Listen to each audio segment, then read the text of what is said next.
प्रधानमंत्री नरेंद्र मोदी 24 घंटे के अंदर एक बार फिर तेलंगाना पहुंचे। इस दौरान उन्होंने सबसे पहले सिकंदराबाद के श्री उज्जैनी महाकाल मंदिर में पूजा अर्चना की। इसके बाद उन्होंने सांगारेड्डी में 7,200 करोड़ रुपए के प्रोजेक्ट्स का इनॉग्रेशन किया है। पीएम मोदी ने यहां रैली को संबोधित करते हुए एक बार फिर परिवारवाद को लेकर विपक्ष पर निशाना साधा है। पीएम ने कहा कि पता है ये लोग मुझे गाली क्यों दे रहे हैं, ये मोदी उनकी आंखों में चुभता क्यों है। उसका कारण है कि मैं उनके सैकड़ों हजारों रुपए के घोटालों की पोल खोल रहा हूं। पीएम ने कहा कि वे इसके परिवार के खिलाफ, परिवारवाद के खिलाफ बोल रहे हैं। जम्मू कश्मीर से लेकर तमिलनाडु तक देखिए, जहां जहां परिवारवादी पार्टियां राज कर रही हैं, वो परिवार तो मजबूत हुआ, लेकिन वो राज्य बर्बाद हुआ है कि नहीं हुआ है? वो परिवार मजबूत हो गए, वो राज्य मजबूत नहीं हुआ। क्या ये परिवारवादी राजनीति चलनी चाहिए? ये परिवारवादी पार्टियां लोकतंत्र की विरोधी है कि नहीं है? ये परिवारवादी पार्टियां टैलेंट की विरोधी है कि नहीं है? ये परिवारवादी युवा की विरोधी है कि नहीं है? जब मैं ये कहता हूं तो ये लोग क्या कहते हैं? जब मैं परिवारवाद का विरोध करता हूं, जब मैं कहता हूं कि परिवारवाद लोकतंत्र के लिए खतरा है, जब मैं कहता हूं कि परिवारवाद नई टैलेंट को उभरने नहीं देता, जब मैं कहता हूं कि परिवारवाद युवाओं का अवसर रोकता है, तो ये लोग जवाब नहीं देते हैं। उस उल्टा क्या कहते हैं? ये कहते हैं मोदी का कोई परिवार ही नहीं है। क्या परिवार वालों को चोरी करने का लाइसेंस मिल गया है क्या? आप जम्मू कश्मीर से लेकर तमिलनाडु तक देखिए। और आइए इसी पर ज्यादा चर्चा के लिए हमारे साथ जुड़े हैं दिनेश सिंह, जो कि राजनीतिक विशेषज्ञ हैं। जी दिनेश जी, आपका बहुत बहुत स्वागत है। नमस्कार वैशाली जी। यहाँ पर पीएम मोदी तेलंगाना दौरे पर हैं और जहां पर उन्होंने एक बार फिर परिवारवाद को लेकर निशाना साधा है, तो उनके निशाने से आखिर जो विपक्ष है वो तिलमिला क्यों जाता है? देखिए वैशाली जी, मतलब मोदी जी जो है एक तरह से दूसरा दौरा उनका पिछले कुछ घंटे के अंदर आया है। और ये देख के चले कि इस सारी कवायद को इस तरह ये देखा जाए कि मोदी कार्यकाल के दूसरा जैसे कि टर्म एंड पे है, और एक तरह से मतलब कि पूरे 10 साल का जो है रिपोर्ट कार्ड, उसके साथ साथ में जब मतलब आए हैं तो आकर के कुछ सौगातें भी देके जा रहे हैं। तो एक तरह से जनता को मैसेज क्लियर देके जा रहे हैं कि मैं हमेशा काम करता रहूँ, आपके लिए हमेशा काम करता रहूंगा। दूसरा परिवारवाद की जहां तक बातचीत जैसे करें, तो उन्होंने साफ बोला कि जैसे अभी जो जैसे कि वर्तमान जो पार्टी वहां पर कांग्रेस रूल कर रही है, वो भी एक तरह से परिवारवाद का एक तरह से उदाहरण है। और उससे पहले बीआरएस टीआरएस जो बोले, वो भी एक तरह से मतलब इसी का उदाहरण था। और कहीं ना कहीं भ्रष्टाचार जो है उनमें लिफ्ट में होते रहे, उनके कहने की बातें अलग और मतलब दिखाने की बातें अलग, तो दोनों चीजें अलग अलग हैं। और करने के लिए कुछ मतलब लंबा चौड़ा कुछ होता नहीं है। जैसे बीआरएस है, तो बीआरएस के जो मतलब संस्थापक हैं, तो उनकी बेटी स्वयं जो है दिल्ली के उसमें जो अपना क्या है एक्साइज पॉलिसी जो का लेकर स्कैम करता, तो इसमें इन्वॉल्व पाई गई थी बहुत बार। जैसे कि ईडी और सीबीआई जो है उनको बुला चुके मेरे ख्याल से संबंध लेकर के।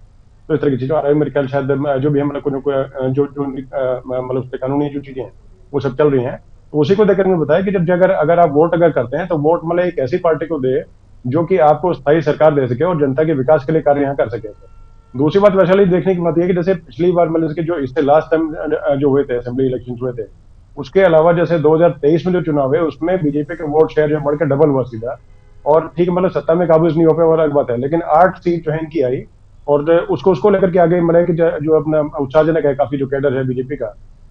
उसके अलावा देखा जाए तो देखा जाए कि तेलंगाना जो है उसको दक्षिण का द्वार बोल सकते हैं। जैसे कि 400 पार का नारा भाजपा ने दे रखा है, उसको पूरा करने के लिए एक तरह से अहम जो है वो साबित मतलब करने के उसमें है, प्रयास में है।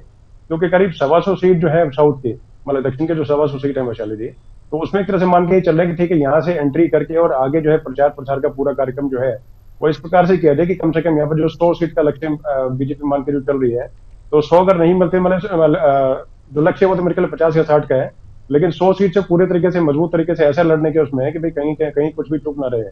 और जैसे कुछ सीट पे पिछली बार जो है वो उस तरीके से प्रत्याशित मतलब जो उस तरीके से प्रदर्शन था वो नहीं कर पाई थी।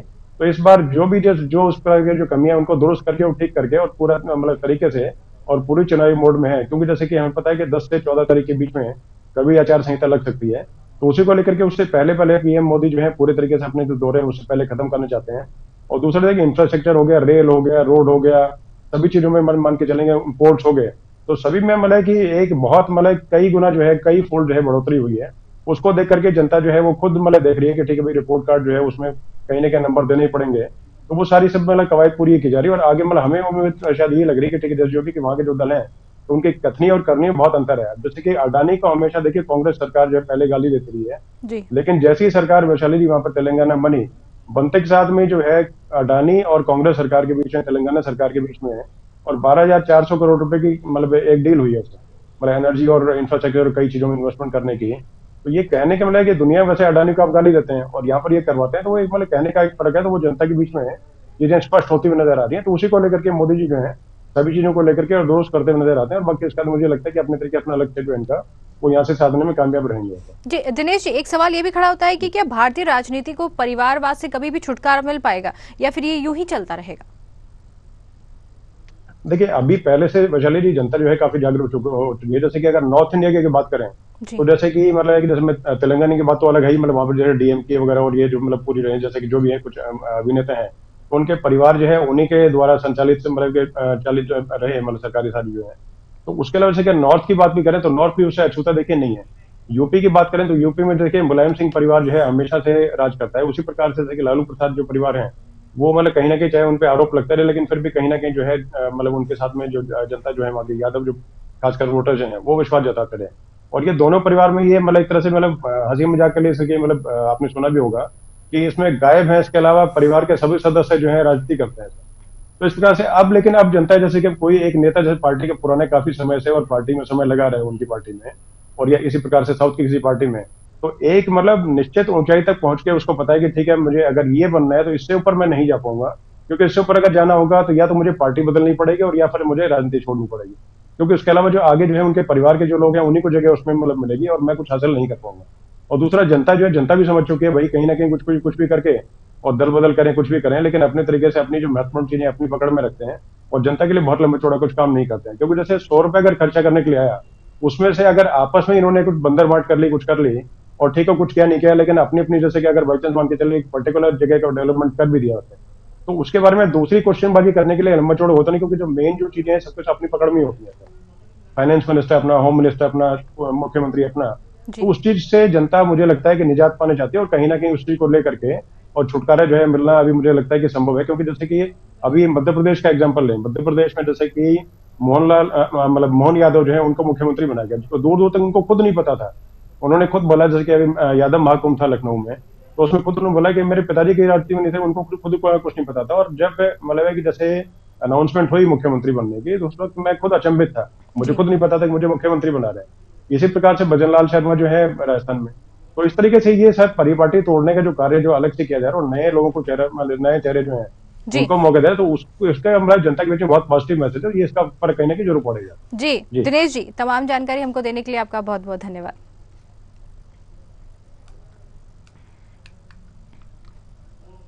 और दूसरी खबर यूपी से है, जहां आज योगी कैबिनेट का विस्तार होगा। मंत्री के लिए 4 चेहरे फाइनल हो गए हैं, मगर राजभवन में 5 कुर्सियां लगी हैं। इसके साथ ही 5 गाड़ियां भी तैयार हैं। बता दें कि 4 नाम सामने आ गए हैं। यह है ओम प्रकाश राजभर, दारा सिंह, साहिबाबाद से विधायक सुनील शर्मा और रालोद के दलित नेता अनिल कुमार। 5वां कौन है, इस पर सस्पेंस बना हुआ है। सभी राजभवन में शाम 5 बजे शपथ लेंगे। सोमवार को 5 नामों की चर्चा थी। इनमें राजभर, दारा के अलावा रालोद नेता अशरफ अली, राज्यपाल बलियान और भाजपा नेता आकाश सक्सेना के नाम शामिल हैं। अब अशरफ अली, राज्यपाल बलियान और आकाश सक्सेना के नाम लिस्ट में लगभग बाहर है। तो ये भी बता दें कि योगी कैबिनेट में कुल 52 मंत्री हैं। इनमें कैबिनेट मंत्री 18 राज्य मंत्री, स्वतंत्र प्रभार 14 और 20 राज्य मंत्री हैं। 8 मंत्रियों की जगह अभी खाली है। ये योगी कैबिनेट का पहला मंत्रिमंडल विस्तार है। और आइए इस पर ज्यादा जानकारी लेंगे। हमारे साथ हमारे संवाददाता अनूप मिश्रा जुड़ गए हैं। जी अनूप, जैसे कि यहाँ पर योगी मंत्रिमंडल का विस्तार हो गया है, 4 नाम तो यहाँ पर सामने आ गए, 5वां कौन है? देखिए वैशाली, आज 5 बजे जो मंत्रिमंडल का जो विस्तार हो रहा है, उसमें 5 नाम शामिल है। वो है 4 तो कंफर्म है, लेकिन 5वां अभी कंफर्म नहीं हो पाया है। लेकिन आपको एक लेटेस्ट खबर बता दूं कि राजपाल बलियान साथ में प्रदीप चौधरी एक नया नाम शामिल हुआ है, जिनको उम्मीद है कि राज्य मंत्री बनाया जाएगा। कैबिनेट मंत्री में दारा सिंह चौहान, ओम प्रकाश राजभर, इसके साथ आरएलडी के जो नेता हैं अनिल कुमार, के साथ साथ सुनील शर्मा, जो कि बड़ा नाम है, काफी ज्यादा वोटों से उन्होंने जीत दर्ज की थी, ये है। इसके बाद पांचवा नाम आपका आता है वो राजपाल बनियान या प्रदीप चौधरी में से कोई एक होगा। 4 नाम तो अभी कंफर्म है, लेकिन 5वें नाम में सस्पेंस बना हुआ है कि इन दोनों लोगों में से कौन होगा। लेकिन कैबिनेट मंत्री की बात की जाए तो 3 कैबिनेट मंत्री एकदम मतलब क्लियर हो चुके हैं। इसमें आपका ओम प्रकाश राजभर हो गए, दूसरे दारा सिंह चौहान हो गए, तीसरा अनिल कुमार हो गए। अनिल कुमार आरएलडी के बड़े दलित नेता के रूप में जाने जाते हैं। दारा सिंह चौहान जो है वो मऊ विधानसभा से आते हैं और मऊ का कर्म क्षेत्र है, वहां के विधायक रहे। साथ साथ दुनिया समाज को है, दुनिया चौहान जो होते हैं उनके एक बड़े नेता है जिससे उनकी अच्छी पकड़ है। इसके साथ साथ ओम प्रकाश राजभर की बात की जाए तो ओम प्रकाश राजभर जो है वहां की जो राजभर समाज है उसके बड़े नेता है। जो भाजपा पार्टी जो है उसका कहीं न कहीं जो वर्चस्व है वो 20 काफी खासा प्रभाव माना जाता है। का चुनाव है उससे पहले भारतीय जनता पार्टी ने अपने सभी घटक दलों को संतुष्ट करने के लिए जो अपनी जो है रणनीति बनाई है, उसके तहत आज जो है 5 बजे राजभर में मुख्यमंत्री और डिप्टी सीएम के उपसमक्ष से ही राज्यपाल आनंदीबेन पटेल के द्वारा शपथ दिलाई जाएगी। सभी की नजरें उस 5वीं कुर्सी पर हैं, उस 5वें व्यक्ति पर है जो मंत्री बनेगा। वो कौन होगा ये समय बताएगा, लेकिन एक प्रदीप चौधरी का जो नाम जुड़ा है उससे कहीं न कहीं क्लियर हो रहा है कि इन्हीं 2 लोगों में से जो है कोई न कोई मंत्री बनाया जाएगा। जी अनूप, जैसे कि योगी मंत्रिमंडल का विस्तार है, क्या ये लोकसभा चुनाव को लेकर हो रहा है? जी देखिए, लोकसभा चुनाव बिल्कुल कह सकते हैं कि आचार संहिता लगने के चंद दिन बचे हुए हैं जी। कहीं न कहीं जो है योगी सरकार 2.0 का ये पहला मंत्रिमंडल विस्तार है। इसमें जो घटक दल है उनको संतुष्ट करना एक बड़ी जिम्मेदारी है, क्योंकि लगातार जो है उनके सहयोगी आवाज उठा रहे थे, जिसमें आपके सुभाषपा के जो राष्ट्रीय अध्यक्ष ओम प्रकाश राजभर वो लगातार इसी चीज को लेकर नाराजगी, हमको मंत्री बनाया जाएगा, लोग चुटकी भी लेने लगे थे। मीडिया की तरफ से भी लगातार सवाल पूछा जा रहा था। तो ये कहीं न कहीं एक बड़ा प्रभाव पड़ा जा रहा है और उसको देखते हुए भारतीय जनता पार्टी कोई ऐसी कसर नहीं छोड़ना चाहती कि 2024 के लोकसभा में 80 की 80 सीटें जीतने में उसको परेशानी का सामना करना पड़े, क्योंकि कहीं न कहीं वो जो घटक दल है, चाहे वो आरएलडी हो, चाहे वो सुभाषपा हो या दारा सिंह चौहान हो, इनका एक बड़ा वोट बैंक है, जिसमें पश्चिम में जो आरएलडी हो गए या सुभाषपा हो गए, ये बड़े राजनीतिक रूप में भी घटक दलों में सहयोगी रूप में माने जाते हैं। आरएलडी में ठीक ठाक पश्चिमी वोट की पकड़ मानी जाती है, इसके साथ आपको जो है सुभाषपा की अच्छी पकड़ मानी जाती है। तो ये बड़े घटक दल हैं और इनके ठीक ठाक विधायक भी हैं। तो इस तरीके से देखा जा रहा है जो 24 को चुनाव को देखते हुए 24 का जो चुनाव है उसमें ये महत्वपूर्ण भूमिका निभा सकते हैं। और जो मोदी का जो है नरेंद्र मोदी का जो 400 पार का एनडीए के साथ और 370 भारतीय जनता पार्टी जो पार करने का जो सोचा गया है या नरेंद्र मोदी ने जो सपना दिखाया है, वो कहीं न कहीं पूरा बगैर घटक दलों के नहीं संभव हो सकता। जी अनूप, यहाँ पर अगर ओम प्रकाश राजभर की बात करें तो ये दोबारा योगी मंत्रिमंडल में जो है शामिल हुए, पुनः शामिल हुए, तो ये राजभर मंत्रिमंडल के लिए इतने जरूरी क्यों है, योगी मंत्रिमंडल के लिए? देखिए, राजभर जब समाजवादी पार्टी से थी तो उनके साथ जब उनका मनमुटाव हुआ, सरकार बनी नहीं, इसके बाद भारतीय जनता पार्टी से गए थे नाराज होकर। तो पुनः जब भारतीय जनता पार्टी का जो 2022 का चुनाव हुआ, इसमें जो आजमगढ़ क्षेत्र है उसमें भारतीय जनता पार्टी को करारी हार का सामना करना पड़ा। 10 की 10 विधानसभा सीटों पर भारतीय जनता पार्टी को हार का सामना करना, कहीं न कहीं उसमें ये देखा जा रहा था, जो भारतीय जनता पार्टी का जो शीर्ष नेतृत्व था उसने देखा कि कहीं न कहीं सुभाषपा उसके लिए बहुत महत्वपूर्ण माना जा रहा है, क्योंकि 20 से 25 सीटों पर असर डालना एक बड़ी बात होती है। और उसको देखते हुए सुभाषपा के धीरे धीरे नजदीक आए और अंततोगत्ता हुआ क्या कि सुभाषपा का भारतीय जनता पार्टी के साथ गठबंधन हुआ। दूसरा दारा सिंह चौहान की बात की जाती है, दारा सिंह चौहान का भी मऊ आजमगढ़ में ठीक ठाक प्रभाव है। दुनिया चौहान जो है वहां पे ठीक ठाक खासा वोट बैंक है, जो निर्णायक भूमिका में है, ये कह सकते हो किसी तरफ से भी पलट सकता है, तो वो भी कहीं न कहीं उनके लिए महत्वपूर्ण था। और इस वजह से जो सुभाषपा को लेना उनकी मजबूरी थी कि सुभाषपा कहीं न कहीं चुनाव में उनके लिए नुकसानदायक हो सकते थे, कहीं न कहीं परेशानी का सबब बन सकते थे। इस वजह से उन्होंने जो है सुभाषपा को अपने पाले में करना उचित समझा, क्योंकि सुभाषपा एक बड़ा राजनीतिक दल है, बड़ा कह सकते हैं, उनका सहयोगी है जिसका कुछ वोटों पे ठीक ठाक प्रभाव है। और आज की डेट में उत्तर प्रदेश की राजनीति में खास करके जो राजभर समाज है, तो अति पिछड़ा वर्ग में आता है, ये कहीं ना कहीं सुभाषपा के राष्ट्रीय नेता ओम प्रकाश राजभर को अपना जो है नेता मानता है। ये बहुत महत्वपूर्ण जो है कारण रहा सुभाषपा का भारतीय जनता पार्टी का गठबंधन सुभाषपा से करने का। जी अनूप जी, तमाम जानकारी हम तक पहुंचाने के लिए आपका बहुत बहुत धन्यवाद।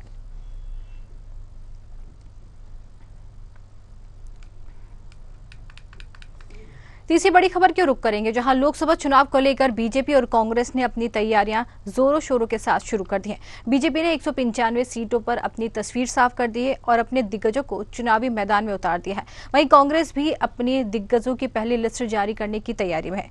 बीजेपी ने मध्य प्रदेश को 29 में से 24 सीटों पर प्रत्याशियों के नामों से पर्दा भले ही हट गया हो, लेकिन 5 सीटों पर अब भी नाम की घोषणा होनी बाकी है। पार्टी के नेता अब दूसरी लिस्ट का इंतजार कर रहे हैं। वहीं कांग्रेस भी अपनी पहली सूची जारी कर सकती है, जिसमें कई सीटों पर किन प्रत्याशियों के बीच मुकाबला होगा ये भी साफ हो जाएगा। जानकारी के मुताबिक बीजेपी 7 या 8 मार्च को अपनी अगली सूची जारी कर सकती है। वहीं कांग्रेस की पहली लिस्ट 8 या 9 मार्च तक आ सकती है। तो आपको बता दें कि बीजेपी ने अपनी लिस्ट जारी कर दी है और अब दूसरी लिस्ट जारी करने की तैयारी में बीजेपी लग चुकी है। वहीं कांग्रेस की सूची अभी तक नहीं आई है, जिसका इंतजार किया जा रहा है। कांग्रेस अपने प्रत्याशियों के नाम की घोषणा कब तक करेगी, इस पर विचार विमर्श किया जा रहा है। हालांकि बैठक में नाम तय हो चुके हैं, लेकिन अभी तक नामों की सूची जो है, लिस्ट अभी तक जारी नहीं की गई है।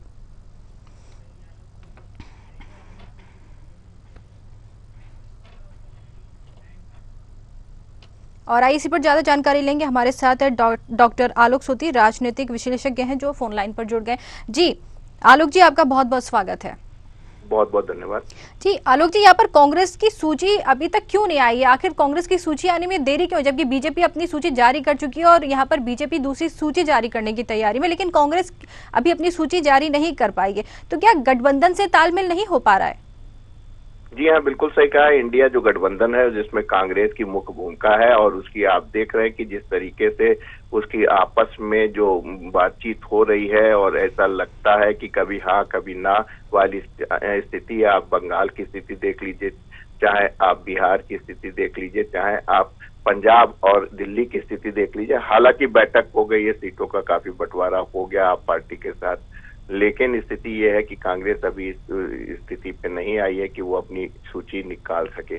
हमें लगता है कि सीटों का जो बंटवारा होना है इंडिया गठबंधन में, उसमें कहीं ना कहीं पेच फंसा हुआ है गठबंधन के साथियों के साथ, सहयोगी दल के साथ, इसलिए इन लोग को इतना समय लग रहा है। वहीं बीजेपी का जो एनडीए गठबंधन है, जिसमें प्रमुख भूमिका बीजेपी की है और वो अपने क्षेत्र में डोमिनेट होती बिल्कुल साफ दिखाई दे रही है। बाकी जो गठबंधन के उसके साथी हैं वो एक सहायक की भूमिका अदा कर रहे हैं। तो ऐसे में बीजेपी के पास एक अपर हैंड है, उन्होंने अपनी 185 उम्मीदवारों की पहली लिस्ट निकाल दी है और उम्मीद है कि जब तक कांग्रेस की पहली लिस्ट निकलेगी तब तक बीजेपी अपनी दूसरी लिस्ट को भी घोषित कर देगी। तो कुल मिला के वर्तमान स्थिति ऐसी चल रही है। इलेक्शन बिल्कुल सर पे आ गया है। उम्मीद है कि इस हफ्ते के अंदर ही आपको जो है आचार संहिता लगती हुई नजर आएगी, या लोग कहते हैं कि लोकसभा 2024 के घोषणा हो जाएगी चुनाव के। तो ऐसी स्थिति में गठबंधन में अभी तक वो तालमेल नहीं दिखाई पड़ रहा है जिससे उम्मीदवारों की लिस्ट को फाइनल किया जाए। तो इससे आपको साफ नजर आ रहा है कि बीजेपी जो है एक समय जो है ड्राइविंग सीट पर बैठी हुई है। जी आलोक जी, जैसे कि यहाँ पर विधानसभा चुनाव में जो दिग्गज नेता यहाँ पर हार गए थे, तो क्या लोकसभा चुनाव में कांग्रेस उन पर दाव लगा सकती है?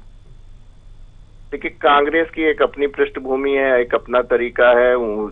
आज देखने वाली बात यह है कि कांग्रेस जो है किस खेमे में बटी हुई नजर आ रही है, चाहे वो सोनिया जी का हो, राहुल जी का हो, प्रियंका जी का हो।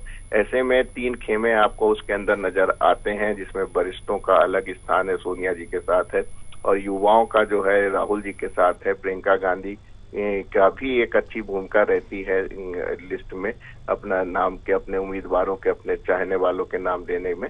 लेकिन कुल मिला के देखने वाली बात यह है कि इस पूरे प्रकरण में किसकी ज्यादा चलेगी। उम्मीद है कि सोनिया जी की ही इसमें ज्यादा चलनी चाहिए, और जिसकी वजह से आप देखेंगे कि जो वरिष्ठ लोग हैं उनको भी वरीयता मिलनी चाहिए। जी आलोक जी, जैसे कि यहाँ पर गुना शिवपुरी सीट से बीजेपी के जो मौजूदा सांसद हैं केपी यादव, उनका टिकट यहाँ पर कट गया था, तो अब कांग्रेस का ये कहना है कि उनके जैसा योद्धा गुना में उतारना है। तो क्या यहाँ पर कांग्रेस और केपी यादव के बीच कुछ बातचीत हुई है? क्या उनकी सीट से यहाँ पर वो लड़ सकते हैं? देखिए, लोकसभा का चुनाव थोड़ा वाइड स्प्रेड होता है। विधानसभा जो होती है वो छोटी होती है। जनरली अगर एक जनरल कंसेप्ट लेके चले, करीब ऑन एन एवरेज 7 विधानसभा मिलके एक लोकसभा बनाती है। तो हो सकता है आप किसी क्षेत्र में जो है आप की लोकप्रियता हो सकती है, लेकिन 5 से 7 क्षेत्रों में आपको अपनी लोकप्रियता को दिखाना पड़ता है। इसीलिए आपने देखा होगा जितने वरिष्ठ लोग होते हैं उनको टिकट मिलने में आसानी होता है। बीजेपी में भी आपने देखा है कि 3-3 बार के जो चुनाव जीते हैं उनको बहुत ही आसानी से टिकट मिल गया है। तो लोकसभा का जो चुनाव एक वाइड स्प्रेड होता है, जिसमें वोटों की संख्या ज्यादा होती है और दूर दूर काफी लंबी लोकसभा होती है, उनका चुनावी क्षेत्र काफी लंबा होता है। वहां पे जाना, उसकी कैंपेनिंग करना तो नए कैंडिडेट के लिए बहुत ही मुश्किल हो जाता है। इसीलिए जो वरिष्ठ हैं, जो पुराने हैं, जो लोगों से परिचित हैं, जो उनको ही आपने देखा होगा कि लोकसभा में टिकट का या उम्मीदवार बनाया जाता है। जी आलोक जी, हमसे बातचीत करने के लिए आपका बहुत बहुत धन्यवाद।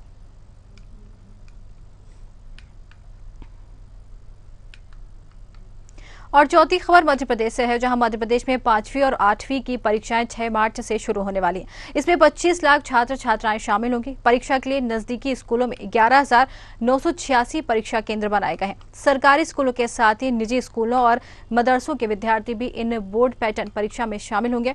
एमपी में इस साल 1,14,956 सरकारी प्राइवेट स्कूल और मदरसों के करीब 25,51,818 परीक्षार्थी परीक्षा में शामिल होंगे। इनमें से 203 निजी स्कूलों के 6,621 छात्रों के लिए NCERT पाठ्यक्रम के अनुसार प्रश्न पत्र तैयार किए गए हैं। राज्य शिक्षा केंद्र के संचालक धनराजू ने बताया कि परीक्षाओं के सुचारू संचालन के लिए स्कूल शिक्षा विभाग ने एक IT पोर्टल तैयार किया है।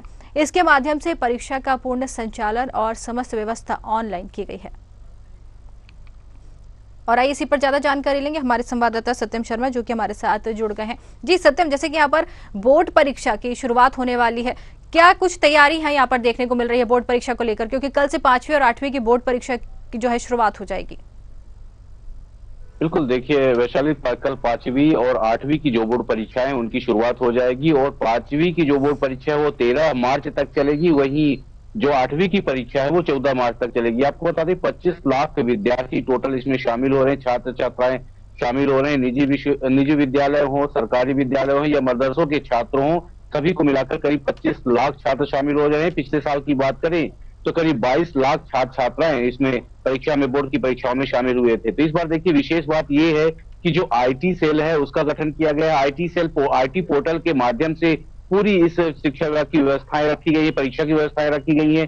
चाहे एडमिट कार्ड हो, चाहे ऑनलाइन रजिस्ट्रेशन हो या किसी भी तरह के रिजल्ट की बात करें तो सब कुछ ऑनलाइन होने वाला है और जो एडमिट कार्ड भी आएगा वो भी ऑनलाइन आएगा। तो इस बार की परीक्षा की विशेष जो बातें हैं वो IT पोर्टल है। जो संचालक है राज्य शिक्षा विभाग के धनराजू एस, जिसका साफ तौर पर कहना है कि इस बार IT पोर्टल के जरिए पूरी नजर रखी जाएगी, सभी व्यवस्थाएं की जाएगी।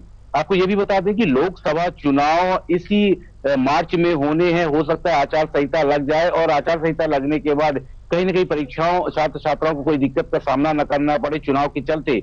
इसके लिए 14 मार्च तक परीक्षाएं समाप्त करने का निर्णय लिया गया है। हो सकता है कि 15 मार्च से जो है आचार संहिता लग जाए या 15 मार्च के बाद कभी भी आचार संहिता लग सकती है। उसके पहले परीक्षाओं को समापन करना जरूरी थी। 5वीं और 8वीं की चूंकि बोर्ड परीक्षाएं हैं तो ऐसे में जो 11,986 शिक्षा जो परीक्षा केंद्र बनाए गए हैं उसमें करीब 25 लाख छात्र छात्रा एग्जाम देते हुए नजर आएंगे और कल से इनकी तैयारियों को लेकर लगातार व्यवस्थाओं की भी व्यवस्था की जा रही है। जो नजदीकी केंद्र हैं उन पर करीब 300 छात्रों के बैठने की व्यवस्था की गई है। 270 से लेकर 300 छात्र एक परीक्षा केंद्र में बैठे रहेंगे। तो इनका जो समय सारणी है वो भी ऑनलाइन पोर्टल पे, IT पोर्टल पे अपलोड कर दी गई है। वो 9:30 बजे से जो है 11 बजे तक परीक्षा का समय रखा गया। करीब 2.5 घंटे का परीक्षा है और पूरी चीजें जो है IT पोर्टल के जरिए की जाएंगी। मैंने पहले भी बताया, रिजल्ट से लेकर एडमिट कार्ड और रजिस्ट्रेशन हालांकि ये कहा गया है कि जिन छात्रों का रजिस्ट्रेशन नहीं हुआ है उनको भी जो परीक्षा है उसमें देने से रोका नहीं जा सकता, वो भी परीक्षा देंगे। एक बार वो जाके परीक्षा केंद्रों पर अपना जो है जो विद्यार्थी है, अपने जो छात्र है, वो अपने स्कूल या जो भी उनका एडमिट कार्ड है वो दिखाएंगे और अपने स्कूल का विवरण देंगे, तो उनको भी परीक्षा केंद्रों से नहीं रोका जा सकता है। हालांकि ऑनलाइन परीक्षा है तो आईटी विभाग जब संचालन करेगा इस पर, तो कहीं न कहीं बेहद परिणाम भी जल्दी आएंगे और व्यवस्थाएं भी तंदुरुस्त रहेंगी। जी सत्यम, यहाँ पर मुन्ना भाइयों पर नकेल कसने के लिए किस तरीके की प्रशासन की तरफ से तैयारियां रहने वाली हैं? देखिए, मुन्ना भाई कोई भी ना बने, परीक्षा केंद्रों पर लगातार प्रशासन की नजर रहेगी। जो उनका उड़न दस्ता रहता है वो मौजूद रहेगा। आईटी जो पोर्टल है उससे निगाहें रखी जाएंगी। मैंने पहले भी बताया, इस पर नकल होने की कोई संभावना नहीं रहती है। हालांकि अगर कोई दूसरी जगह से संचालित नहीं कर रहा है कंप्यूटर को, तो नकल होने की संभावनाएं ना के बराबर रहती है। लेकिन फिर भी उसके बावजूद जो परीक्षा केंद्र है उनमें जो उड़नदस्ते बनाए गए हैं, जो परीक्षा प्रभारी बनाए गए हैं, जो जांच अधिकारी बनाए गए हैं, वो लगातार औचक निरीक्षण भी करते रहेंगे। जो 11,986 के करीब जो परीक्षा केंद्र है उन पे हर केंद्रों पर लगातार निगरानी रखी जाएगी। तो देखिए, मुन्ना भाई बनने की कोई गुंजाइश ऐसी रहती नहीं है। फिर भी कई बार ऐसा होता है कि कोई सा पेपर लीक हो जाता है, लीक होने के बाद ही समझ में आता है कि ये पेपर पहले से आधे घंटे पहले या 1 घंटे पहले लीक कर दिया गया है, जिससे कई बार हंगामे की स्थिति भी बनी थी। और पिछले साल के देखा गया था कि पिछले साल कई परीक्षाएं दोबारा भी आयोजित की गई थी। तो कई जगह पे इस तरह की व्यवस्थाएं देखी है, लेकिन इस बार जो प्रशासन है, जो शिक्षा विभाग है, वो लगातार तंदुरुस्त रहेगा। व्यवस्थाएं जो है सुधारी जा रही हैं और पोर्टल के जरिए इस पर निगरानी रखी जाएगी। तो मुन्ना भाई होने की कोई अभी फिलहाल तो संभावना नहीं दिख रही। जी सत्यम, ये तमाम जानकारी हम तक पहुंचाने के लिए आपका बहुत बहुत धन्यवाद।